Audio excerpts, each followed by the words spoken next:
Welcome to Impact the World, the show for and about creatives, changemakers, and entrepreneurs. This is a conversation episode where a special guest shares with me what they are creating and the behind-the-scenes journey of their experience.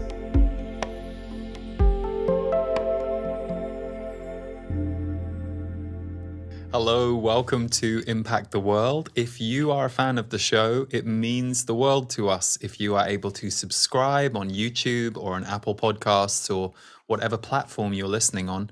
And also, please leave us a rating and a review. We're an independent, self-funded show, and you doing that helps us continue what we're doing and reach more people. So thank you. Today's guest is a very special one. I first heard of a soul called Joel sometime about a year or so ago, and I saw him collaborating with India Arie on music projects, and I was immediately moved by his musicality and the way that he collaborated, but I immediately noticed he was doing a lot more than just music. Joel, over the last couple of years, has been developing all kinds of tools for people online, everything from meditation through to affirmation live broadcasts where he leads the viewer or the listener through self-love affirmations and meditations. Everything that he does really comes back to the core of self-love, which is a misunderstood and sometimes criticized art form on the planet. So I really admire the way that Joel has found multiple creative ways to bring this forward. And that's what we talk about today. I ask him about his journey, about how he has birthed these new ways of doing things, and he closes with a beautiful song for us. He plays his guitar, he sings a beautiful song from his forthcoming album, Love and Liberation. So it was a real treat to get to be with the presence that is Joel Cross. You may know him as A Soul Called Joel, and you can find all of his work at asoulcalledjoel.com. He's also very prolific on TikTok and on Instagram. So we'll put notes to Joel's work in the show notes. And for now, I will hand you over to the man himself. Hope you enjoy this conversation, and thanks for tuning in.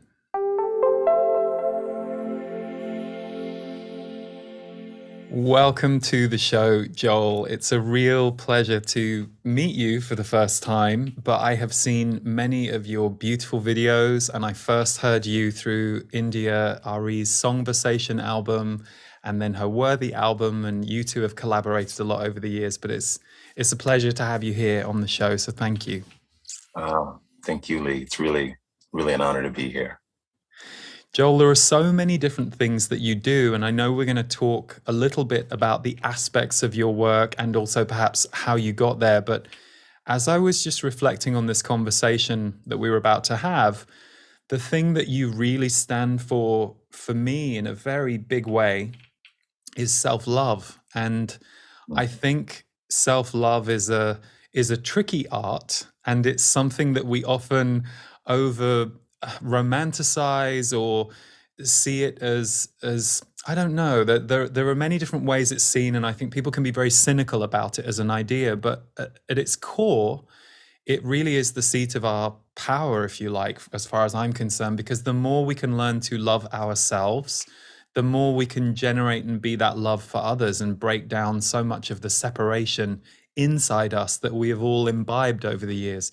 So I see you out there as this ambassador for self-love, guiding people through song, through affirmation, through meditation to love themselves more and holding space for that. So I was thinking, wow, I wonder what Joel's journey has been around self-love, that he is this advocate, because I know often we end up being the thing that we have had to really walk through fire to get to. So I was just wondering what your story is around feeling worthy and letting yourself hold self-love for yourself and practice self-love.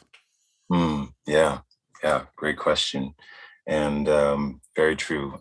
Self-love has my journey throughout my life started with a lot of the old Southern Baptist traditions. My father was a Baptist preacher.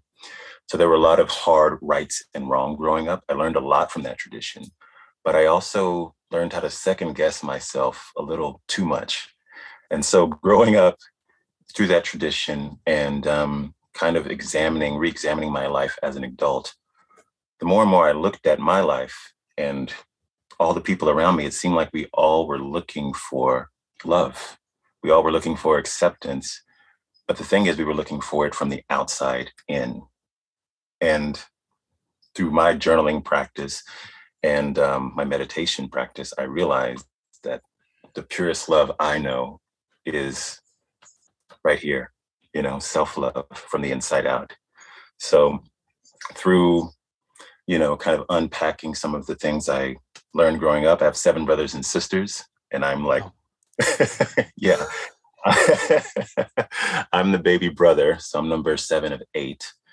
And kind of witnessing being that quiet, introverted kid and not having an opportunity for my voice to really be heard, or not knowing how to create that space for myself. I learned through affirmations and setting intention and my journaling in my own safe and sacred space how to cultivate self-love enough to actually be able to share it and now hold space for others. Does it surprise you that you're doing what you're doing now? If you could go back 10, 20 years and show yourself a snapshot of what you're doing, I bet you'd be surprised, right? Oh, very surprised. Oh, yeah. Let's see. About, 10 years ago, I graduated from, well, longer than that, but 10 years ago, I was playing jazz guitar, and I studied jazz guitar in school. So jazz arranging and performance. And I was very much in that world until I got injured, actually. I was practicing 10, 12 hours a day en route to George Benson was one of my favorite guitar players. So I don't know if you know George Benson, but yeah, virtuosic player. And after trying to be him, I injured my hand. And for a year and a half, I could barely even play. So that broke a lot of things off of me through that process. And realizing the power of my belief and breaking down of my ego. So much of my identity then was all around on how much I could do. And look at me, I've achieved this and that. And recognizing that the real art form, the real expression, the real purpose behind my desire to create music was to connect, the energy. I grew up listening to gospel music, and my father wrote gospel songs, and there was always such powerful energy in that music. And so through that process, I just started to write every day. I couldn't really play, so I would write. And my songs went from being super complicated, in the jazz realm to like singer-songwriter, folk, 2 and 3 chords. And those had a more profound impact than, a million chords in a song. Yeah. Your songs are beautiful, and you're playing your voice, the whole thing. I was struck by, you have a story in one of the biographies I read on one of your websites that your friend had a dream that you were going to be working with India Arie, and then 3 days later she contacted you and you didn't know each other. Could you just kind of piece that together for us? Because that's pretty profound synchronicity there. Oh, yeah. Yeah. So let's see. 2011 is when I injured my hand. I was working my way back. And in 2015, I started doing some meditations from this book, Effortless Mastery by Kenny Werner. And it's all about claiming self-love and your mastery within. It should be as effortless as breathing. Anything that we are, anything that we do is kind of his mantra. So through those meditations, you get to this place. I think there's one line that says something like, imagine you're in Carnegie Hall. It's 100,000 people, and they're listening to this music, and you're listening right along with them, and all you're doing is breathing and this music, and it's just this energy, right? You're channeling. It's basically what he's describing. And so that was in 2015. I started doing those meditations. And then not long after that, I had moments where I embodied that in performance at little windows, like 3-4 minutes later. I did one performance of Taylor Swift song at a random gig. There was a viral moment with that, which was pretty funny. But then 6 months later, I was in New York City and I was visiting a good friend. She's like a second mom. I call her Mama A, beautiful soul in her own right. And I had just released my song, Look at Me, which was all about social injustice, right? And we were talking about how to make it a thing. And she was supposed to be helping me plan something. And so I stayed at her place. The next morning, she woke up and was like, Joe, I know who needs to be a part of your music. I had this crazy dream and it was amazing. And I was like, okay, cool. You know, who? I'm still waking up. I literally just woken up. She had been up for hours at this point. And so I'm trying to like, you know, find myself. And she's saying, India Arie. And I'm like, that's great. Do you have her number? Because I don't know her. Yeah. And she goes on and says, you know, you guys were performing and writing together. You're doing all this stuff. And she's like, you just got to hear this song. And she shows me I Am Light. And I hadn't heard that Songversation record that she released in 2013 at this point. So I was like, okay, it's really beautiful. So it's 3 days later. I had just left New York, come back to Texas. I had an audition in Austin. And I'm driving back from Austin to the Dallas area where I lived. And I put on this record, Songversation. I'm like, okay. I Am Light comes on. And I have to pull the car over on the freeway because the truth of that song hits me so powerfully. I just had a cathartic release and I was bawling for like 20, 30 minutes on the side of the highway. And after, you know, I had my moment, I was like, whew, okay, I'm ready. And my friends who I was staying with sent me a photo that we had taken that morning. We'd gotten up to see the sunrise. And I just posted it. It was an overcast day. And the caption was something like, got up early to see the sunrise, but it was overcast. But that doesn't matter because hashtag I Am Light, hashtag India Arie. That was all like right after that moment. So I was like, I was feeling great. Like got back on the freeway. 15, 20 minutes later, I hear my phone vibrating in the cup holder. And I like peek, I'm like, message from India Arie. And I'm like, spam, right? Like, no way this is India. And then there's another message. She's like, wait, who are you? Acoustic Soul Indeed. She goes on. And long story short, it was really her. Yeah. And we started writing music, collaborating, and here we are today. And beautiful music you two have made together. But Thank you. I also love that India connected you into becoming a meditation teacher. That this is kind of where the ripples of these stories are always so interesting. Like one step leads to another. So you received a scholarship for David G's meditation program from India. That's right? Yeah. Yeah, I believe not long after I realized I was wanting to become a meditation certified teacher, India was like, oh, well, I have 2 scholarships that I'm able to give away. Would you like one? I was thought of you. And I was like, yes. So we actually ended up just this past summer going through the course together. David G's meditation course. It's really powerful, really beautiful. What would you say? Because there's so much about meditation, and I know many people talk about it, think about it. You know, it's a hard habit for a lot of us to get into as a regular thing. What would you say changed for you most profoundly, or some of the most profound changes that you've noticed since becoming a regular meditator and really taking it into your life? Most profound change. I think that might be just the ability to witness myself. Like in those moments, I think we so often embody an energy that isn't ourself.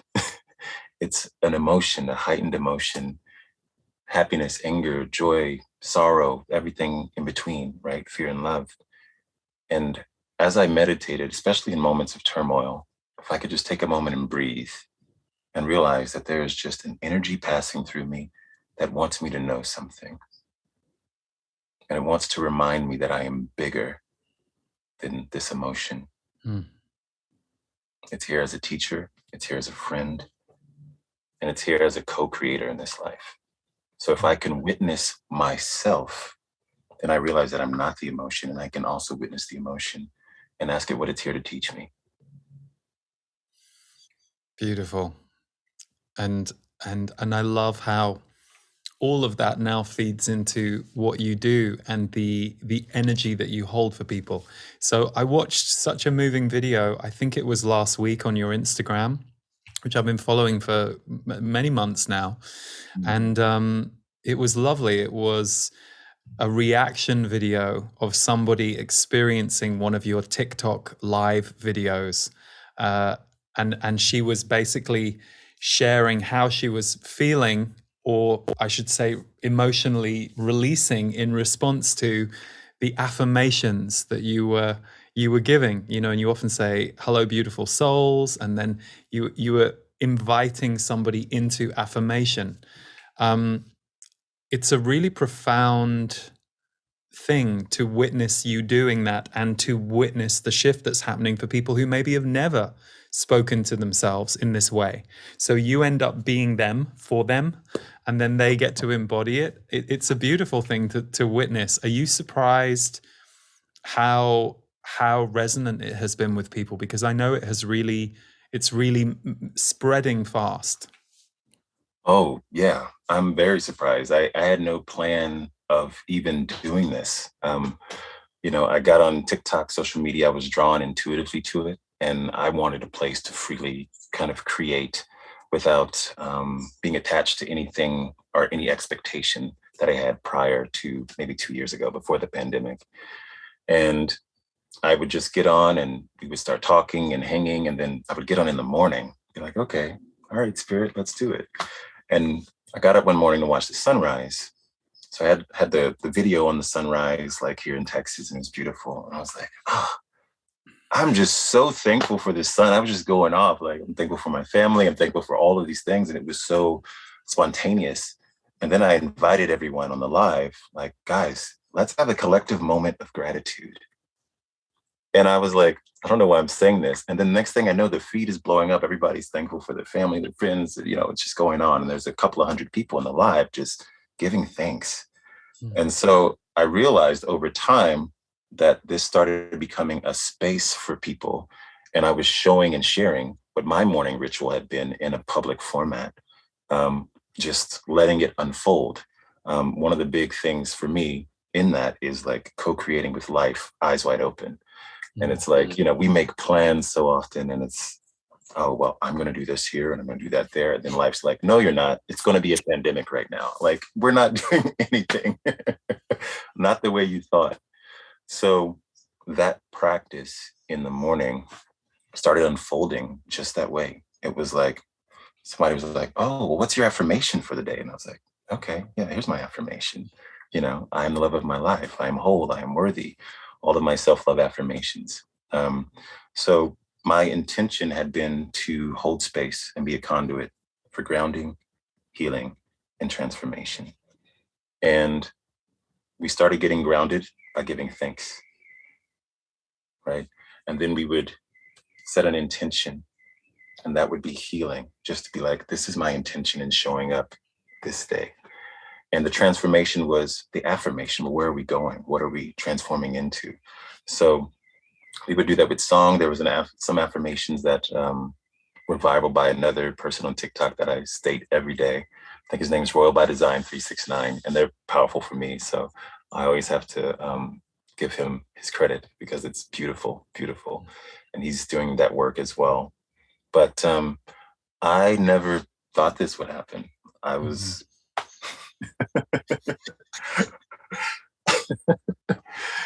you know what? It actually started, this morning thing on a regular basis started about 2 months ago, when I was sharing my journaling practice for the first time in a public format.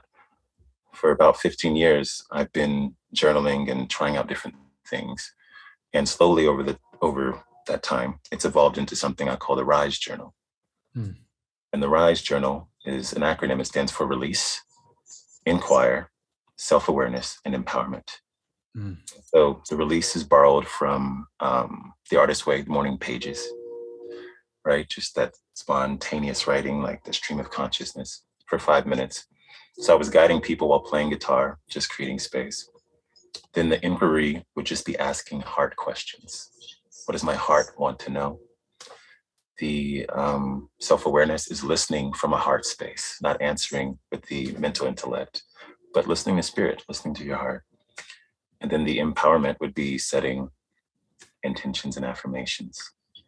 And so when we got to that phase, that's when we started doing the songs and like just singing them and playing them.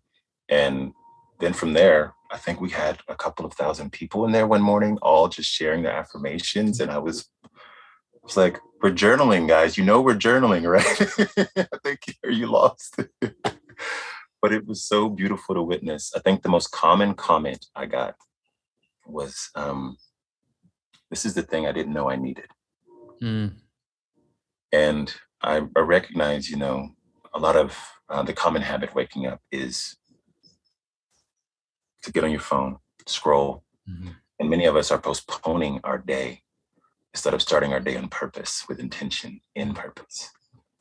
And I think, you know, that provided a space for people to start to recognize that. And it's just really been a humbling gift to kind of be a witness to this co-creation. What I love about journaling is I think if you aren't somebody for whom meditation and just sitting quietly and observing your thoughts, letting them still, whatever your meditation practice is, if that is a little foreign to you, the beauty of journaling is you can still have a level of, if you like, mental activity, engagement, but you're doing it with a far more intentional and conscious allowance of what wants to come through. So I've always been a big advocate for journaling, and it's something that has helped me. I haven't always done it daily, but it's a place I can go to reset. And I often encourage people who want to channel to speak to their soul. I'm like, you may meet your guides, you may not, but the best guide you can get in touch with is your soul or your higher self. Any of us can sit there and write, what does my soul want to tell me today? So I love that you take it a step further with this rise.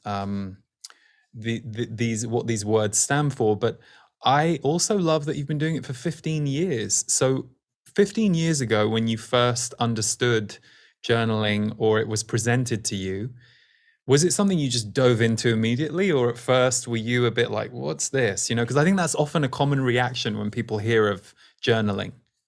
Yeah. You know, I think people in my circle were talking about journaling, and I was like, okay, that's cool. And I wasn't really into it. And then 6 months later, I had like my first big heartbreak. I was like 20 years old, and I was kind of distraught for 2 months, didn't sleep well.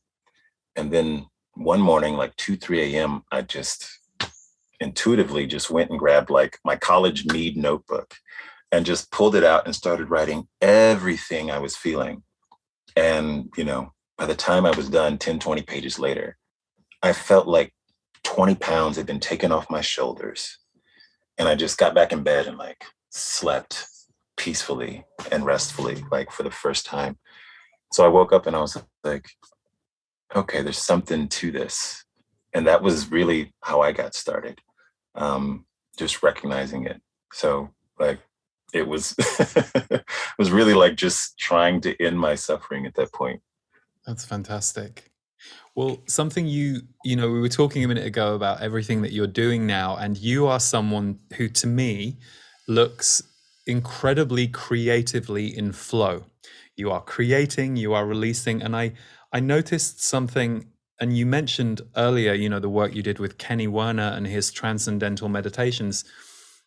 There's something written on your website that those meditations and those practices through Kenny gave you the idea that our creative process should be as effortless as breathing, and that transformed you entirely. Can you tell us a little bit about that shift? Because I meet lots of people who want to create but hit the blocks or hit the stop points, and it sounds like you had a paradigm shift around that. Oh, definitely. Yeah. Um, yeah, when I found that book in 2015, I was in a place of trying to like rebuild my own identity as a creator, because it was so much around the jazz guitar. And though I had recovered, I wasn't really, I don't know that I'll ever be the jazz guitarist I thought I was going to be. And that's probably for the best. And so as I was kind of focusing more on songwriting, once I read this book, I recognized that all of my greatest songs, are the songs I'm most proud of, were written in flow, right? Where they just happen. Like you just wake up, it's one moment, boom, 20, 30 minutes, an hour, whole thing's done. And you're like, I don't know how I did that. I don't think that was entirely me, but it was amazing. And so his, in Effortless Mastery, he's talking about the fact that we all come from seeds, and just like everything else on this planet, all the instructions are there, and it does it masterfully and effortlessly. A tree is a tree masterfully and effortlessly, right? Every other being on this planet is, except us, right? We struggle with our intellect, and really we struggle with other people's ideas of who we should be and how we should be and how valid we are. So in his meditations, like that one with Carnegie Hall, and being in that place where I'm just on stage and I'm breathing, like outer body watching this show, you know, he's a pianist. And I love that. And so after doing that meditation I still do it. I did it today. I do it pretty regularly. I've kind of have a sense memory with that space. And so my creative process is very much about surrender. It's like, what's coming naturally right now? Like, I'm not going to pretend to predict like I know what, you know, you want to hear, or whatever the audience may be, or the projected audience is, because I don't. I might have an idea, I can do research, but more importantly, like, what is the divine message of right now, right? What is it trying to use me for? I'm a co-creator in this life, right? I'm creating with the divine, we all are. So when I surrender my ideas and my worry, there's always something that arises. Sometimes it's very simple. And sometimes it's just, let there be space. But I think in honoring that truth, we all are creators all the time. It's just letting go of needing to be anything other than yourself. Absolutely. Beautiful. And I'm curious, does this play out for you when you are creating meditations? So I know that you have flow and I am the love of my life. And I love that you describe them as poetic resonance meditations, because poetic resonance is so a part of who you are. Like your imprint emanates that. So, and that's something I enjoy whenever I see any of your videos or hear you speak or sing, or just impart. There is a poetry to the resonance of your words. So when you're creating or being the conduit for those meditations, is the process for you very much go into a state of receiving and then ground what you hear? I'm wondering how they appear for you. Yeah. Thank you, by the way. That's very kind. My process, at least with these first two, so actually the first one I recorded is I Am the Love of My Life. And I had written, or really that poem came through me in 2020, kind of, I just recently went through a divorce. So I'd been doing a lot of inner seeking during that time and reconnecting to my own truth with self-love and the idea of love. And doing my own R.I.S.E journaling practice, sometimes it stays to that form, and sometimes there's just something that comes through, and that came out, I am the love of my life. So that line came through that practice. And then there are other lines that came through deep seeking with David G's meditation. He has a morning ritual that I've been doing for the last couple of years. And it asks, who am I on a soul level? Like, what is my soul identity? And without asking, or without answering, waiting for the answer. And I heard clearly one day, love and liberation. So there's a line in there, I am love and liberation. I am light. I am the love of my life. So that all kind of came in that moment. But then the actual music was all totally divinely guided. Like I don't think I could play that again. I don't know what I played. I was literally in a flow state. So um, I was recording last May in Pennsylvania. Good friend has a studio in rural Pennsylvania. And I was like, I don't know what I'm doing today. I have these things, but I feel like I just need to play first, like play guitar. So I sat down, I got grounded. And for me, I can feel the energy moving through me, a bit of third eye, a bit of the crown when I'm connected. And so I make space for that. And once that comes, then I start. And so I started playing the guitar, and I was like shaking by the time I was done. I was like, okay, all right. I don't know what that is, but it's something. And then reading the poetry over it, I recognized that it's holding this resonance, it's holding a space. And I shared it with several people, including India last summer. It's like, hey, I wasn't trying to do this. This just happened, but this is something I've been wanting to create for like 6 years. And this is the first time it happened effortlessly. I wasn't trying. I didn't even have that intention. And she listened to it and she responded, she's like, oh my God, you did it. I immediately connected as soon as I heard the first note. And I was like, oh, okay, it's just kind of blown away. Um, and I keep getting responses like that from people. And it's really a gift. And it's really, I think the lesson that I've been taking from everything is that the energy is way more important than anything else. It's just way more important. If I'm connected to something bigger than me, that energy is there and there's an intention there, right? That's will always be met. So before I start my lives, before I do almost anything as best I'm able, I try to make sure that the energy that I'm holding is of a divine nature, that I can support myself and those around me in a loving and liberating way. Mm. Mm. And your new album, you told me earlier before this, it comes out on April 1st and it's called Love and Liberation. So maybe it's an obvious question given the title, but can you share with us anything about that, either the process or the intention, or what Love and Liberation really embodies for you in this album and what it was you wanted to create with it? Yeah, sure. Love and liberation. I think going back to that meditation with David G and hearing that as like my soul identity that I claimed for this season in my life. I think with everything that's been going on in the world, it's been really easy to kind of be like, point the finger, right? Like we can fall into that duality thing. And after like releasing a lot of that energy, it was like I was shown the bigger picture, like the long view, like as far back as my brain could conceive and as far forward. And it's like my ancestors paved a way for me, right?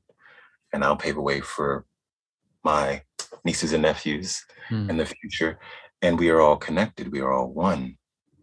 And so love and liberation is about creating a space for us to remember that our soul identity is love and liberation, to show up as love for myself in a way that liberates myself, but also love in a way that shows love to you and liberates you as well.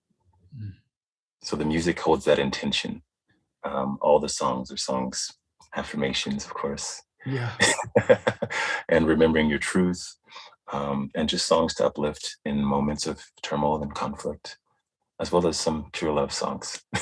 Beautiful. I can't wait to hear it. So April 1st, Love and Liberation is coming out, everybody. And we will put links to, all of your stuff in the show notes so you can track and find it. One thing that kind of, I guess, comes to me as we're having this conversation, which it's easy to overlook. How have you found the technology with everything you're doing? Like, were you somebody who was always good at technology? You had an affinity with it, or has there been a real learning curve for you with all that you're doing? Yeah. No, I was definitely the computer nerd growing up. That's handy. So I'm very fortunate, and I've always had a home studio growing up with my dad, who was a musician, and always had access to things. But there's a lot of songs that are I've been recording just with a field recorder.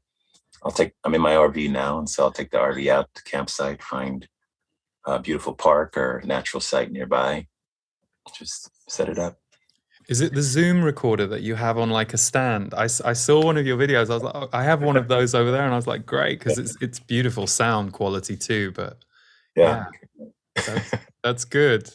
Well, I do know that before we had this conversation, I asked you if you wouldn't mind bringing your guitar and perhaps giving us a taste of something before we close. So maybe at some point soon I'll ask you to see what comes through you. But I guess just to move away from work for a second, what would you say has been like some of the biggest personal takeaways for you in the last couple of years, which, as we know, have been very a little bit of everything: tumultuous, challenging, enlightening, illuminating. I mean, there's been so much for everybody this last 2 years. For you, what would you say, aside from the rise of your work in this period, what has been a personal takeaway or revelation or highlight for you this last couple of years? Well, one is I am the love of my life. Yes. But to add to that, honestly, what feels really loud for me right now is the more I surrendered my need for suffering, surrendered my need for pain. Not that I don't still experience those things, right? Because that's part of the journey. But surrendering the need to do that, I recognize that our essence is peace. And I've experienced some very interesting things, as we all have in the last couple of years.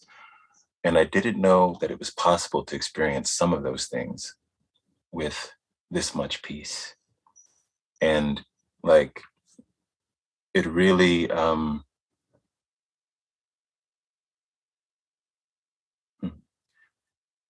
offered me a whole new perspective on our existence and our ability, right, to create and to hold space and to simply be here now.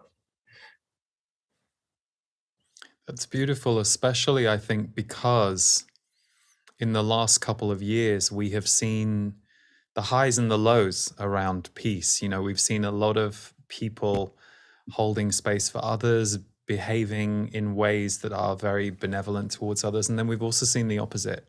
So I love that you and all the practices that you do have cultivated that space in and for you, that you're now handing on and handing out as well as personally receiving. But that's a really important piece. I think I like also what you said about the ancestors, because I think we forget that.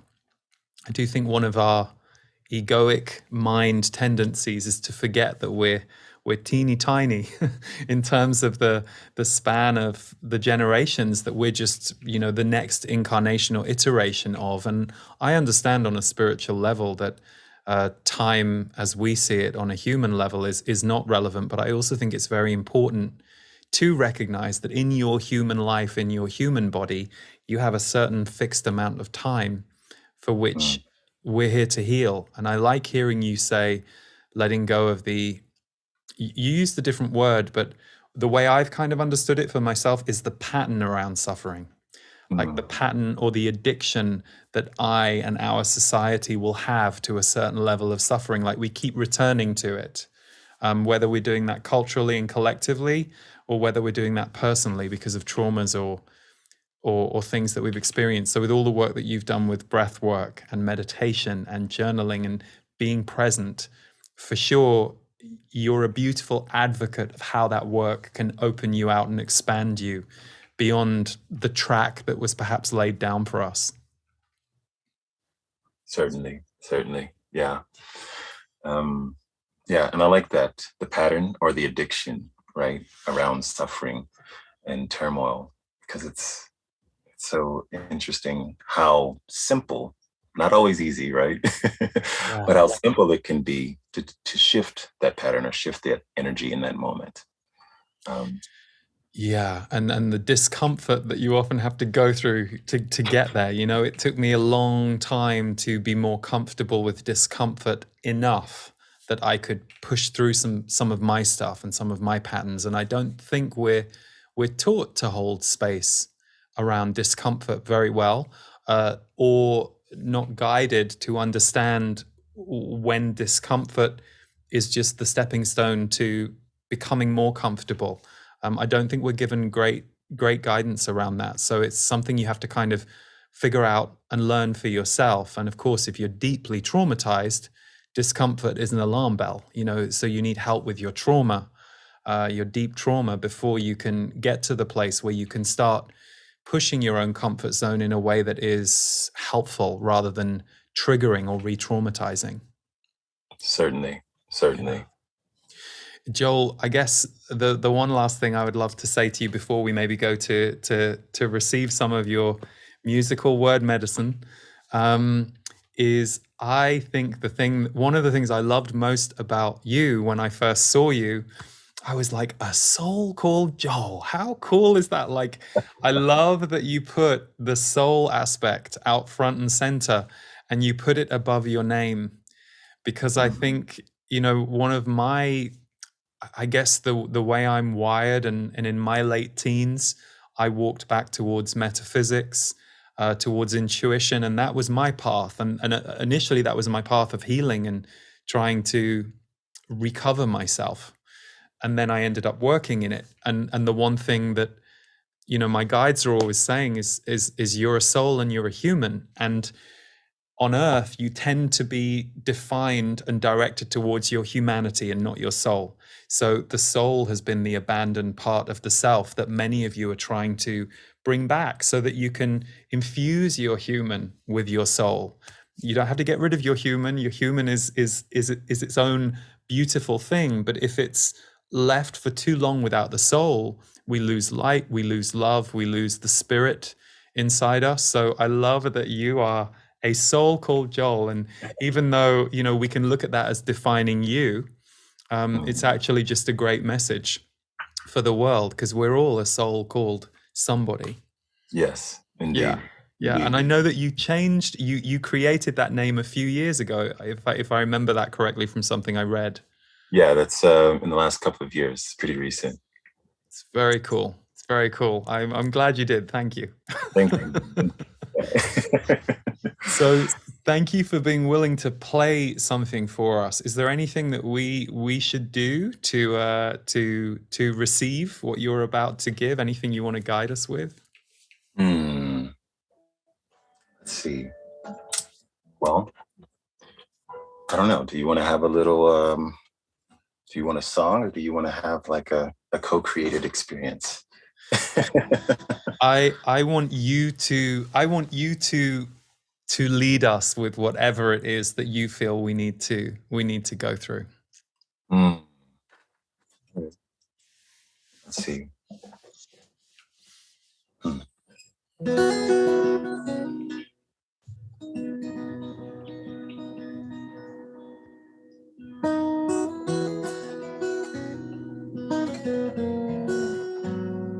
Okay. This is a song that is on will be on Love and Liberation. It's called In My Truth. And you know that one of my truths is that I am love and liberation. I want to show up as loving for myself and love for another in a way that liberates another. But at this point, I usually ask the crowd, what is your truth? What is your soul truth? What is your soul identity?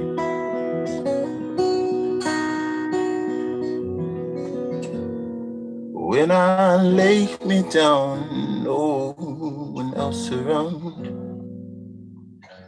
I am what I choose. No matter what comes or goes, I'll be in the flow. 'Cause I've got nothing to lose when my truth. Darling, in my truth. In my truth, in love, darling, in my truth.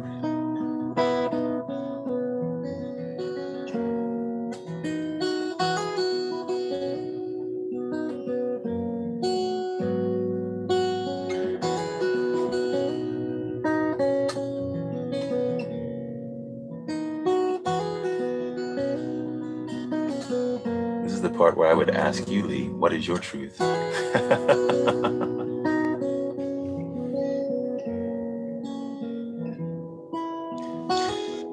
In this moment, receiving love, receiving the truth of spirit through your song, through your voice, through your words, remembering how big we are.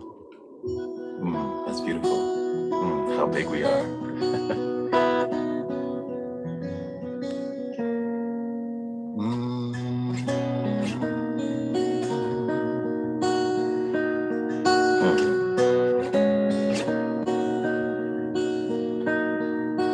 Can you remember the truth in your heart?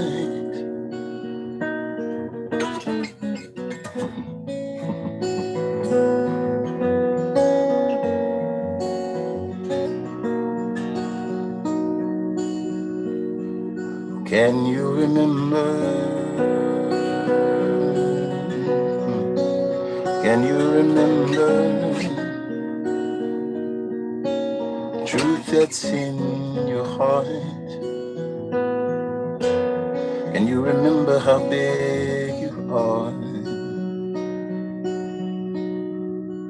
'Cause when you lay it down, no one else around,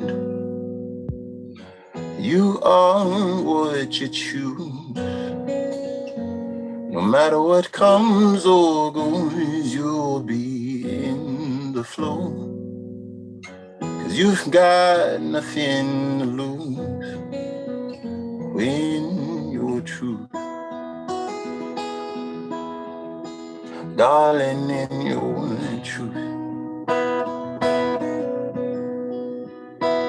In your truth, in love, darling, in your truth.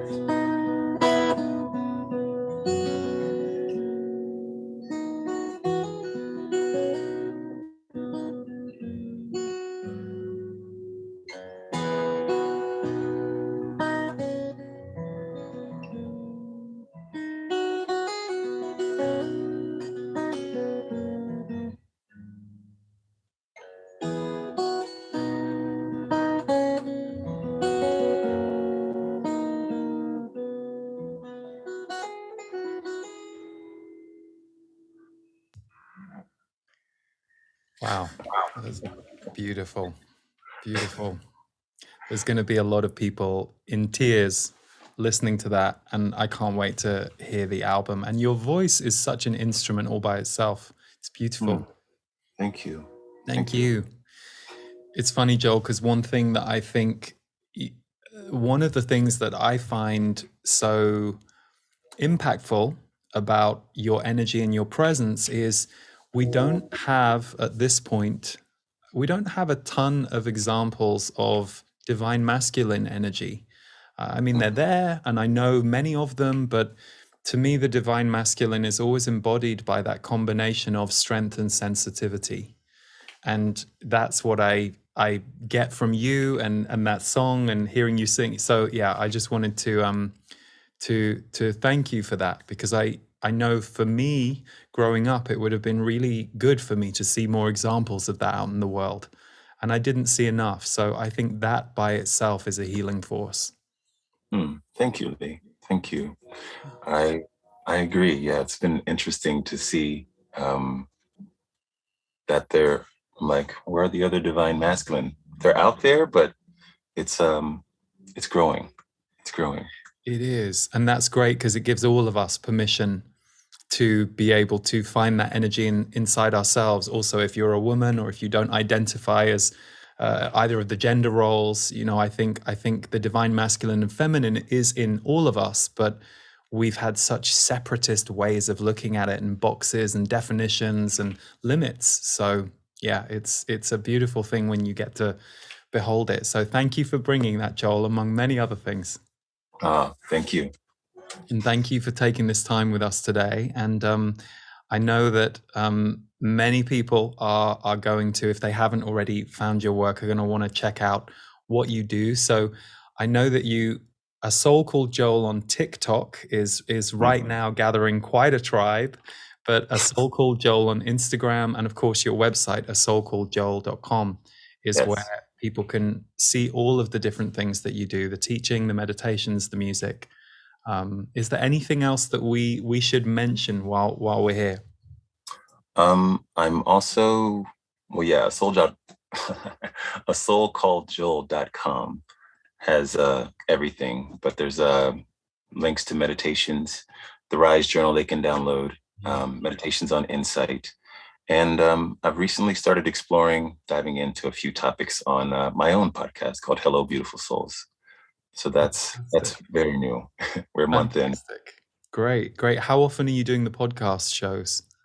Right now I'm doing one a week, and I'm exploring the frequency of it. It's just kind of like when I have a thought that feels like it's ready to be shared, and exploring the format also. Sometimes I'm just talking by myself, sharing some music, but I've had a few Q&As, almost like Dear Gabby style in some of the lives, and so I'll bring in some of that recording as well.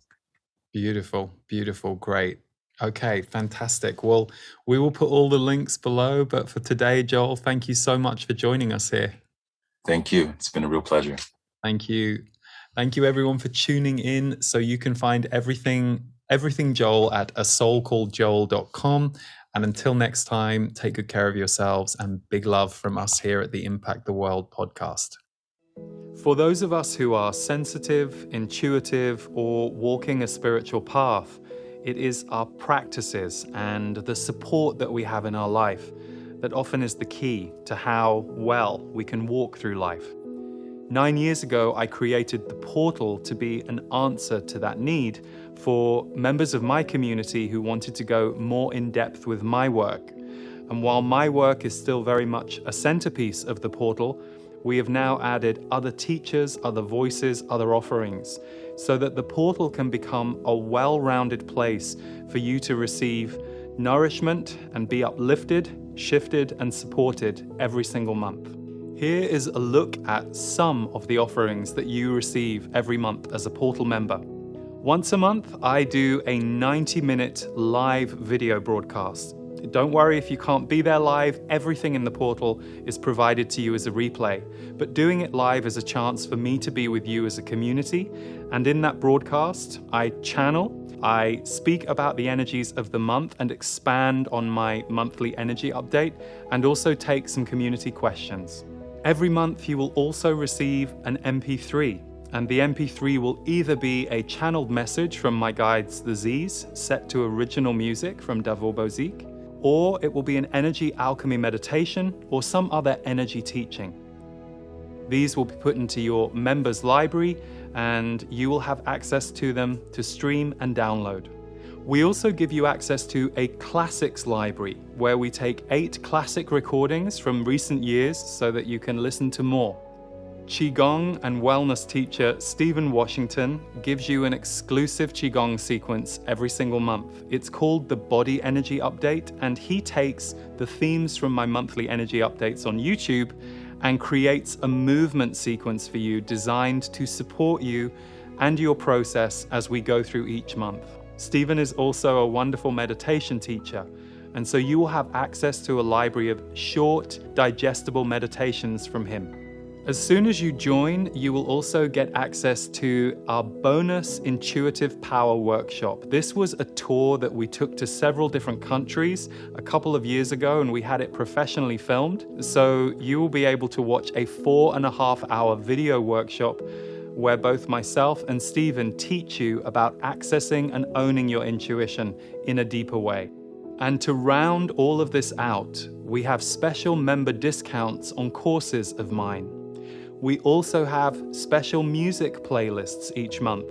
One set of songs designed to help soothe you, and one set of songs designed to get you moving. And last year, we brought to the portal something I have wanted to do for a very long time, the Portal Presents. It's where I get to invite some incredible teachers, creatives, healers, musicians into the portal, and every month we spotlight one of them where they deliver an on-camera teaching specifically for our portal members. It's a beautiful new feature. We have had some incredible people coming in, and we've got some amazing people lined up for the next year. And the final aspect of the portal is mine and my team's favorite. It's the community energy. So as well as having a private members forum inside the portal for those of you who aren't on social media, we also have a private moderated Facebook group exclusively for portal members. This is where so many members get to share what they're experiencing, things they're learning, people they're enjoying, and essentially connecting you with people from all over the world who are focused on similar interests to you. My aim with the portal has always been to offer you as much value for your membership as possible. And I feel like in the last year or so, we have really been able to maximize that. So we look forward to welcoming you to the portal, and we hope it is a place that can nourish your mind, your body, and your soul. Big love.